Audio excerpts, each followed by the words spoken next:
ආයිබෝවන් දයාබර මේෂලත් මෙහිමියනි සාදරයෙන් පිළිගන්නවා astro Akarshana YouTube නාලිකාව වෙතට.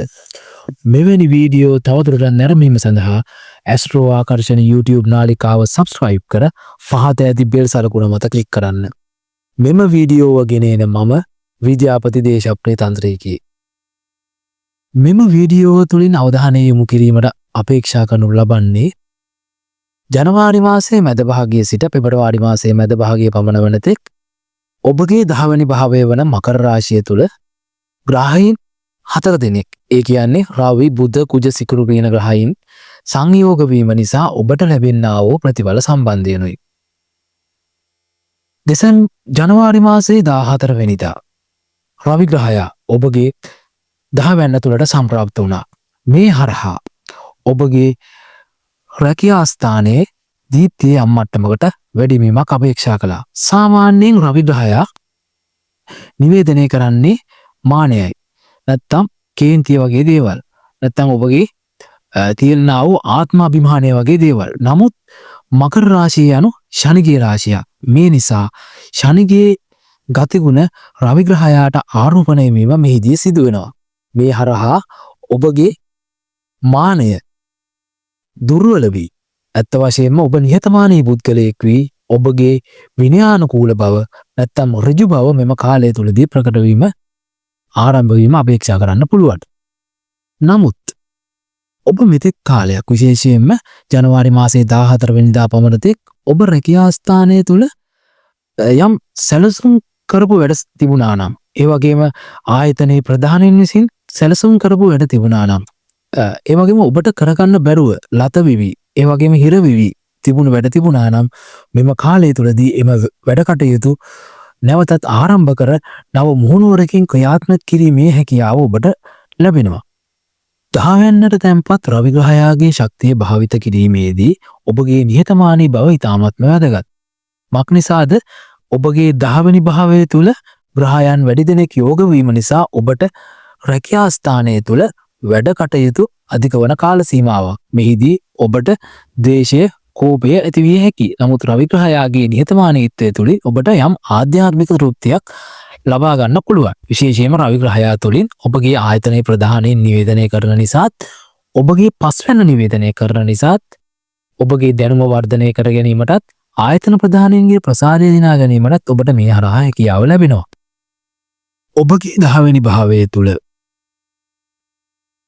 රජස් ගුණයෙන් යුත් බුධ සහ සිකුරු ග්‍රහයන් සංයෝග වී තිබෙන නිසා මෙම කාලය තුලදී නිසැකවම ඔබට රැකියාව තුළ ඉතාමත් වෙහෙස මහන්සි වී වැඩ කරන්න සිදු වෙනවා.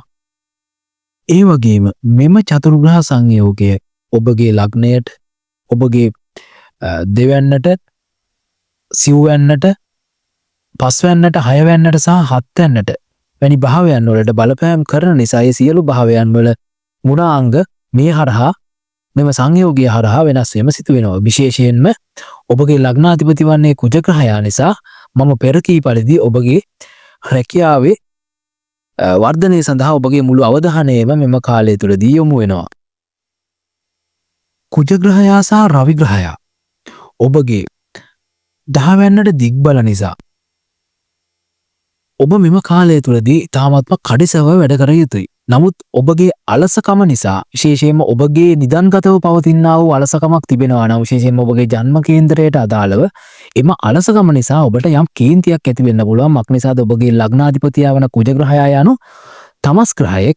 ඒ තමස් ග්‍රහයා යනු යම් මට්ටමක අලසකම, ද්වේෂය, කෝපය නිවේදනය කරන තත්වයක් නිසා ඔබට එවැනි තත්වයක් ඇති වෙන්න පුළුවන්. නමුත් ඔබ ක්‍රමානුකූලව විනයගරුකව අදාළ කාර්යයන් නිරත විය යුතුයි. මීළඟට අපි ඔබගේ 10 වෙනින් 7 වෙනි වන ඔබගේ රැකියා ස්ථානයේ 7 වෙනි වන ඔබගේ සිව්වැන්න සම්බන්ධයෙන් අවධානය යොමු කරමු.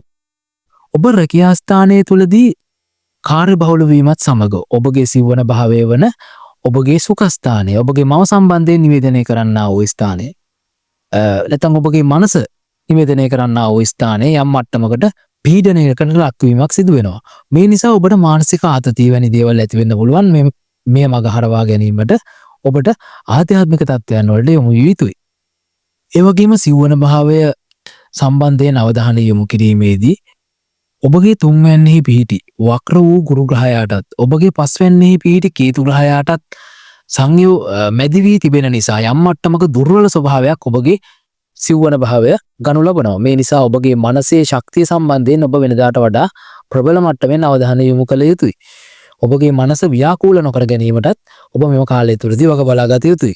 ගුරු ග්‍රහයා යනු යම් මට්ටමක සුභවාදී ග්‍රහයෙක් වුණත් ඔබගේ තුන්වෙනි භාවයට ගුරු ග්‍රහයා මරණකාරක වෙනවා. මේ නිසා ඔබගේ මනසේ තෘප්ති සම්බන්ධයෙන් ඔබ වෙනදාට වඩා අවධානය යොමු කළ යුතුයි. ඔබගේ 10වෙනි භාවය තුළ ග්‍රහයන් කිහිප දෙනෙක් පිහිටා ඇති නිසා ඔබට හැකියා ස්ථානය තුළ දියුණු වීම සඳහා නැත්නම් ඔබගේ ස්ථානීය ශක්තිය තහවුරු කර ගැනීම සඳහා හෝ දියුණු කර ගැනීමට ඊ타ත්ම ප්‍රබල මට්ටමේ අවස්ථාවන් මෙම කාලය තුළදී ලැබෙන්න පුළුවන්. නමුත් ඒ සියලු අවස්ථාවන් වලින් ඔබ එක් අවස්ථාවක් නැත්නම් දෙකක් තෝරගෙන වැඩ කරන්න. විශේෂයෙන්ම ග්‍රහයන් කිහිප දෙනෙකු එක් රාශියක ඇඳීම නිසා ඒ අදාළ රාශිය සම්බන්ධයෙන් ඔබගේ ආත්ම විශ්වාසය වර්ධනය වන අතරම යම් මට්ටමක අවිනිශ්චිත ස්වභාවයකුත් ඇති වෙනවා. මක් නිසාද ඔබට අවස්ථා කිහිපයක් තිබෙනකොට ඒ අවස්ථාවේ මොන අවස්ථාව හරහා ඔබ ගමන් කරනවාද කියලා යම් මට්ටමක ඔබට චකිතයක් ඇති වෙන්න පුළුවන්. ඒ සම්බන්ධයෙන් ඔබ අවධානය යොමු කරන්න. විශේෂයෙන්ම ඔබගේ පෞද්ගලික ජන්ම කේන්දරය ඒ වගේම තමයි ඔබට ආස කරන්නා වූ යම් ශේෂ්ත්‍රයක් තිබෙනවා නම් ඒ හරහා මෙම කාලය තුළදී ඔබගේ රැකියාව සිදු කරන්න. ඒ හරහා ඔබට ජයග්‍රහණය කළ හැකියි. ඒ වගේම දයාබර මේෂ ලග්න හිමියනි, මෙම කාලය තුළදී රැකියාවේ දියුණුව, ඔබගේ චිත්ත ඒකාග්‍රතාවය, ඔබගේ කාර්යශූර බව වැනි දේවල් මතම රඳා පවතින බැවින් ඔබ ඒ සම්බන්ධයෙන් වෙනදාට වඩා ගොඩාක් සැලකිල්ලෙන් ඒ දේවල් සිදු කරන්න. ගුරු ග්‍රහයා තුළින් නිවේදනය වන්නා වූ වාසනාව, සෞභාග්‍ය වැනි දේවල් මෙම කාලය තුළදී ඔබට නොලැබෙන්න බොහෝ ඉඩකඩ තිබෙනවා. මක් නිසාද? ගුරු ග්‍රහයා තුන්වෙනි භාවයට මරණකාරක ස්වභාවයක් ඇති නිසා.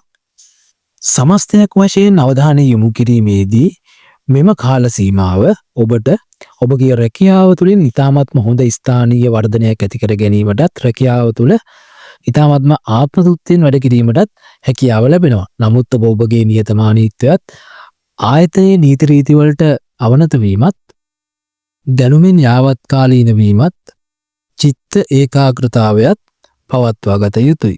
විශේෂයෙන්ම ඔබගේ අවිනිශ්චිතතාවයට මුහුණ දීමට නම් ඔබට හොඳ බුද්ධියක් තිබෙන්න ඕනේ. ඒ සඳහා ඔබට හොඳ යාවත්කාලීන දැනුමක් තිබෙන්න ඕනේ. එපමණයි දයාබර මේෂ ලග්න හිමියනි, ඔබට සුබ අනාගතයක්. ඇස්ට්‍රෝ ආකර්ෂණ YouTube නාලිකාව subscribe කරන්න.